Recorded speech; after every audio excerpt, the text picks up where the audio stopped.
Hi students, trigonometry functions பத்தி உங்களுக்கு எல்லாம் நல்லா தெரியும் இல்லையா? ஏன்னா 10th and 11th ஃபுல்லா முடிச்சுட்டு வந்துட்டீங்க. இப்போ 12th நமக்கு inverse trigonometry function ஸ்டார்ட் பண்ணியிருக்காங்க. inverse trigonometry functionல நம்ம சம் போடுறதுக்கு முன்னாடி அதோட பேசிக் பாயிண்ட்ஸ் ஆன டொமைன், அதோட ரேஞ்ச், அதோட ஃபர்ஸ்ட் பிரின்சிபல் அப்படின்னா என்ன, அதோட கிராஃப் எப்படி இருக்கும், அதோட லிமிட்ஸ் எதுலேருந்து எது வரைக்கும் இருக்கும், அதோட ப்ராப்பர்ட்டிஸ் நம்ம என்னென்ன யூஸ் பண்ண போறோம் அப்படிங்கறதெல்லாம் நல்லா கிளியரா தெரியணும் இல்லையா? அதுக்கான ஒரு இன்ட்ரடக்ஷன் வீடியோ தான் இந்த வீடியோ. ஸோ இந்த வீடியோ ஃபுல்லா பாருங்க, உங்களுக்கு இன்வெர்ஸ் ட்ரிகோனோமெட்ரிக் பத்தின ஃபுல் கிளாரிட்டி கிடைக்கும். வாங்க வீடியோக்குள்ள போலாம். இப்போ நாம trigonometric functionsோட values எப்படி எழுதுவோம்? sin 60 degree equal to root 3 by 2, cos 0 degree equal to 1, tan 30 degree equal to 1 by root 3 நிறைய இருக்கு இல்லையா? இதுல இந்த 60 degree, 0 degree, 30 degree இதெல்லாம் இந்த trigonometry functions ஓட domain, ஓகேவா?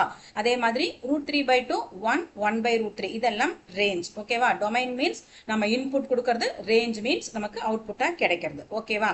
ஓகே, இதுவே இப்ப inverse trigonometry functionல எப்படி மாறும் அப்படின்னா trigonometry-யோட domain எல்லாம் அப்படியே range-ஆவும், range எல்லாம் அப்படியே domain-ஆவும் மாறும். அதாவது root 3 by 2, 1, 1 by root 3ங்கிற input-ஆ நம்ம கொடுக்க போறோம். ஸோ அதெல்லாம் நமக்கு domain-ஆ இருக்கும். நமக்கு output-ஆ கிடைக்க போறது 60 degree, 0 degree and 30 degree இதெல்லாம் நமக்கு ரேஞ்சா இருக்கும். ஓகேவா பாயிண்ட்? இந்த மாதிரி நமக்கு டொமைனும் ரேஞ்சும் மாறி வரும். இதுதான் நமக்கு இன்வெர்ஸ் trigonometry ஃபங்க்ஷன். இந்த பாயிண்ட் உங்களுக்கு கிளியரா? ஓகே, இப்போ இதை எப்படி எழுதுறதுன்னு பார்க்கலாம். இன்வெர்ஸ் trigonometry ஃபங்க்ஷனை இப்போ sin θ equal to x அப்படிங்கிறது நமக்கு trigonometry ஃபங்க்ஷன். அதை நாம sin inverse of x equal to θன்னு எழுத போறோம். இதுதான் இன்வெர்ஸ் trigonometry ஃபங்க்ஷனை எழுதுற முறை, ஓகேவா? இதுல வந்து sin θ இருக்கக்கூடிய இந்த sin வேல்யூ ஈக்குவல்ட்டுக்கு இந்தாண்ட வருது அப்படின்னு மைண்ட்ல வச்சுக்கோங்க, உங்களுக்கு ஈஸியா இருக்கும். அப்போ sin inverse of x equal to θன்னு மாறும். சரியா? நிறைய பேர் sin inverse of x னா 1 by sin x நினைச்சிட்டு இருக்காங்க. அப்படி கிடையாது. sin inverse sin x ஓட பவர் -1 இருந்தாதான் அது 1 by sin x இருக்கும். sin inverse அப்படின்னா நம்ம sin inverse x equal to θவை இந்த மாதிரி தான் எழுத முடியும், ஓகேவா? இதுல இந்த x வேல்யூ அப்படிங்கிறது நமக்கு டொமைன், நாம கொடுக்கக்கூடிய இன்புட், ஓகேவா? அதுல θ அப்படிங்கிறது நமக்கு கிடைக்கக்கூடிய output, that means range. So sin inverse x equal to θ அப்படிங்கிற பாயிண்ட்ல டொமைன் என்ன, ரேஞ்ச் என்ன உங்களுக்கு கண்டிப்பா புரிஞ்சிருக்கும்னு நினைக்கிறேன், ஓகேவா? ஓகே, நெக்ஸ்ட் நாம பார்க்க போறது இன்வெர்ஸ் ஃபங்க்ஷனோட டொமைன் என்ன, ரேஞ்ச் என்ன அப்படிங்கிறது தான். இப்போ sin inverse of x equal to y இருக்குன்னா xங்கிறது டொமைன், yங்கிறது ரேஞ்ச். x ஓட value -1 less than or equal to x less than or equal to 1 வரும். ரேஞ்ச் பார்த்தோம்னா -π/2 less than or equal to y less than or equal to π/2 வரும். அதே மாதிரி cos inverse function பார்த்தோம்னா the same -1 less than or equal to x less than or equal to 1, range வந்து 0 less than or equal to y less than or equal to π இருக்கும், ஓகேவா? அடுத்தது tan ஃபங்க்ஷனுக்கு பார்த்தோம் அப்படின்னா நமக்கு x ஓட value -infinity less than x less than infinity வரும். ரேஞ்ச் வந்து -π/2 less than y less than π/2ன்னு வந்துடும். அடுத்தது cosecant ஃபங்க்ஷன் பார்த்தோம் அப்படின்னா mod x greater than or equal to 1 வரணும் வேல்யூ. y பார்த்தோம்னா -π/2 less than or equal to y less than or equal to π/2 வரணும். கண்டிப்பா y not equal to 0 இருக்கும். அதே மாதிரி secant inverse function பார்த்தோம்னா mod x greater than or equal to 1, that means 0 less than or equal to y less than or equal to π, y கண்டிப்பா not equal to π/2 இருக்கும். லாஸ்டா cot inverse function பார்த்தோம் அப்படின்னா -infinity less than x less than infinity வரும் domain value. Range பார்த்தோம்னா 0 less than y less than π அப்படின்னு வரும், ஓகேவா? இதுதான் இன்வெர்ஸ் ஃபங்க்ஷன்ஸோட டொமைன் அண்ட் ரேஞ்ச் வேல்யூஸ். நமக்கு புக் பேக்லயுமே இருக்கு, ஆர்டி ஷர்மாலே புக் பேக்லயுமே இந்த வேல்யூஸ் எல்லாமே இருக்கு. இல்லைன்னா உங்களுக்கு தேவைன்னா நீங்க ஸ்கிரீன்ஷாட் கூட எடுத்து வச்சுக்கோங்க, ஓகேவா? ஓகே, இப்போ நெக்ஸ்ட் நம்ம என்ன பார்க்க போறோம் அப்படின்னா principal value of the function. இப்போ இன்வெர்ஸ் trigonometry ஃபங்க்ஷன்ல பார்த்தோம்னா பிரின்சிபல் வேல்யூ ரொம்ப முக்கியமான பாயிண்ட். நமக்கு ஃபர்ஸ்ட் பாயிண்ட் அதுதான் இருக்கும். சம்ல பார்த்தோம்னா ஒரு ஃபங்க்ஷனோட ரேஞ்ச் என்னவோ அதுதான் அந்த ஃபங்க்ஷனோட பிரின்சிபல் வேல்யூ, ஓகேவா? எக்ஸாம்பிளுக்கு இப்ப பாருங்க sin inverse of 1/2 equal to 30 டிகிரிங்கிறது ஒரு இன்வெர்ஸ் ஃபங்க்ஷன். இதுல இந்த 30 டிகிரிங்கிறது என்ன, இந்த ஃபங்க்ஷனோட ரேஞ்ச். அப்போ இந்த வேல்யூ தான் நமக்கு principal value. Principal value of sin inverse 1/2 equal to 30 degree, ஓகேவா? பிரின்சிபல் வேல்யூ வச்சு நிறைய சம்ஸ் நீங்க போட போறீங்க. ரொம்ப முக்கியமான பாயிண்ட். சம்மா போடும்போது இன்னும் கொஞ்சம் உங்களுக்கு கிளியரா இருக்கும், ஓகேவா? ஓகே, நெக்ஸ்ட் வந்து ப்ராப்பர்ட்டிஸ் பார்க்க போறோம். ப்ராப்பர்ட்டிஸ்ல நம்ம யூஸ் பண்ணக்கூடிய ப்ராப்பர்ட்டிஸ் என்னென்ன இருக்கு, நிறைய ப்ராப்பர்ட்டிஸ் டெலிட்டர் சொல்லியிருக்காங்க. ஸோ இப்போ நம்ம எதெல்லாம் யூஸ் பண்ண போறோமோ அதை மட்டும் பார்க்கலாம். அதில் பார்த்தோம்னா ஃபர்ஸ்ட் ஒன் பார்த்தோம்னா sine of sine inverse x equal to x, x belongs to -1ல இருந்து 1 வரைக்கும் 2 பாயிண்ட் வரும், நல்லா நோட் பண்ணிக்கோங்க. ஃபர்ஸ்ட் நான் இப்போ சொன்னது sine of sine inverse x. Second one பார்த்தோம்னா sine inverse of sine theta. ஓகேவா, அப்ப அந்த இடத்துல தீட்டாவோட வேல்யூ எங்க இருந்து இருக்கணும், -π/2 இருந்து π/2 இருக்கணும். ஓகேவா, செகண்ட் பாயிண்ட் காசுக்கு cos of cos inverse x equal to x, x belongs to -1ல இருந்து 1 வரைக்கும். அதுவே cos inverse of cos theta equal to theta, தீட்டாவோட வேல்யூ 0ல இருந்து π வரைக்கும் இருக்கும். இந்த 2 பாயிண்ட்லயும் கன்ஃபியூஸ் ஆகாதீங்க. ரெண்டுமே என்ன வேல்யூ உள்ள இருக்கோ அதைத்தான் நம்ம வெளியே எடுத்து எழுத போறோம். அது தீட்டாவோட வேல்யூவா இல்ல எக்ஸோட வேல்யூவா, தட் மீன்ஸ் நியூமெரிக்கல் வேல்யூவாங்கிறத பார்த்துட்டு நம்ம போட்டுக்கலாம். ஓகேவா, அது சம் போட போட உங்களுக்கு அந்த ப்ராக்டிஸ் வந்துடும். தேர்ட் ஒன் பார்த்தோம்னா tan of tan inverse x equal to x, x belongs to real numbers. Second one வந்து tan inverse of tan theta equal to theta, theta belongs to -π/2 ல இருந்து π/2 வரைக்கும். ஃபோர்த் ஒன் வந்து cosecant of cosecant inverse x ஓட value x, x belongs to -∞ to -1 union 1 to infinity வரணும். அதே மாதிரி cosecant inverse of cosecant theta ஓட value theta, theta belongs to -π/2 ல இருந்து π/2 வரைக்கும். கண்டிப்பா theta not equal to 0வா இருக்கும்.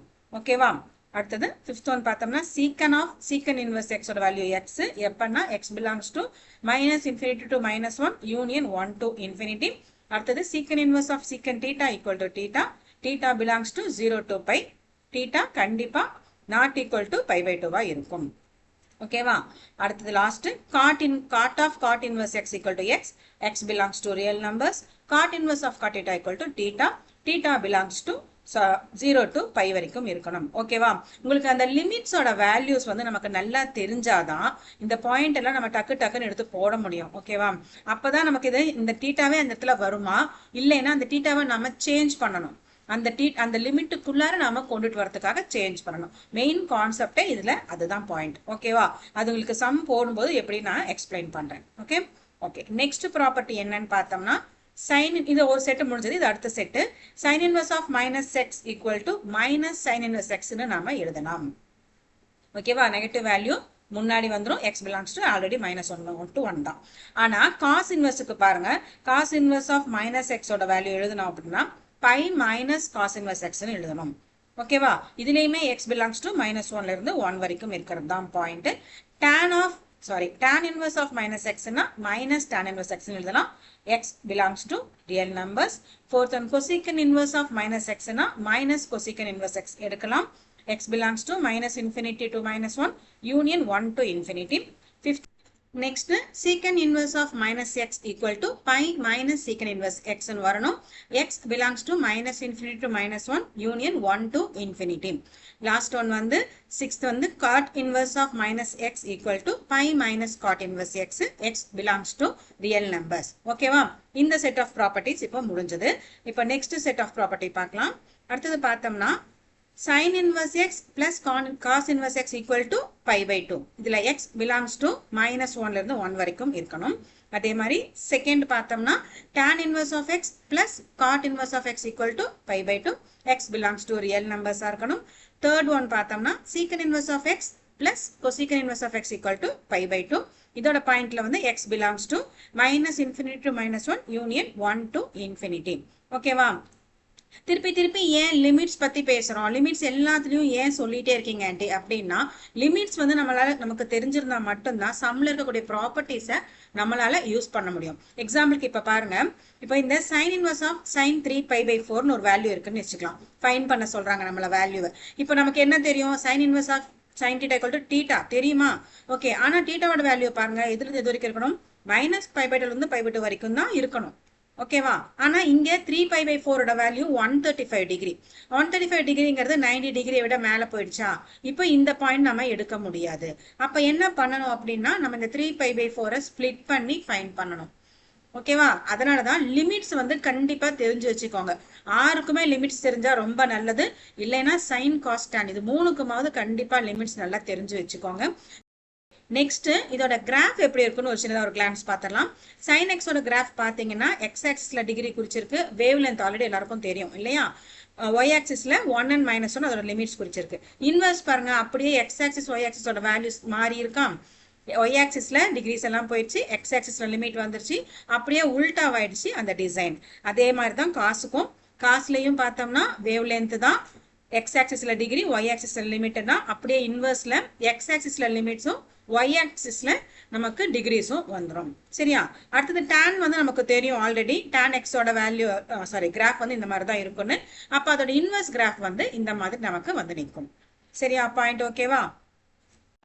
ஓகே, இப்போ இன்வெர்ஸ் ட்ரிக்னோமெட்ரி ஃபங்க்ஷனை பற்றின பேசிக் டீடைல்ஸ் எல்லாமே கண்டிப்பாக உங்களுக்கு கிளியராக புரிஞ்சிருக்கும்னு நினைக்கிறேன்.